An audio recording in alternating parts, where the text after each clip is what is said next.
दोन गोष्टी असतात. एक, फोटो कुणाचेही कुणासोबत असू शकतात. नुसत्या फोटोवरून आपण सुतावरून स्वर्ग गाठू का? परंतु चाकणकरांचे फोटो ज्या पद्धतीचे आहेत की माझ्या सोबत एखाद्याने फोटो काढला तर माझ्यासोबत फोटो काढणारा व्यक्ती मला माहित नसतो की तो कोण आहे. तो तडीपार आहे, तो गुन्हेगार आहे, तो खंडणीखोर आहे. पण जर त्या गुन्हेगाराच्या डोक्यावर जर मी छत्री धरत असेल, पुरुषासाठी सगळ्यात सन्मानाची गोष्ट काय तर त्याच्या डोक्यावरचा फेटा, आणि बाईसाठी सगळ्यात सन्मानाची गोष्ट काय तर तिचा पदर. जर पदराने एखाद्याचे पाय पुसतानाचा फोटो असेल तर मात्र तो योगायोग असू शकत नाही. म्हणजे कदाचित भरणे मामांना ही गोष्ट माहीत नसेल. भरणे मामा बिचारे खूपच इनोसंटली काल बोलून गेले असतील, मी समजू शकते. त्यांना कदाचित कल्पना नसेल की कशा पद्धतीने ही इन्व्हॉल्वमेंट त्या सगळ्यांमध्ये. हा बोला बोला.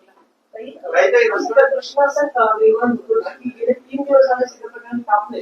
विरोधी पक्ष सरकून टीका करताय, पण त्यांच्या पक्षाकडून किंवा कुटुंबाने चाकणकर याच्यावरती काही स्पष्टीकरण देत नाहीये. अनेक पत्रकारांनी त्यांना कॉल केले मुंबई पुण्यापर्यंत. मग हे कुठेतरी प्रकरण दाबवण्याचा प्रयत्न आहे, कारण ते माध्यमांसमोर त्यांच्यासमोर बोलायला तयार नाहीये. राबडत्या टाळतायत काय सगळं स्पष्टीकरण? चाकणकर बोलत नाहीये की चाकणकर फरार झाल्या, हे एकदा चेक करावं लागेल. चाकणकर आहेत का महाराष्ट्रात की चाकणकर फरार झाल्या?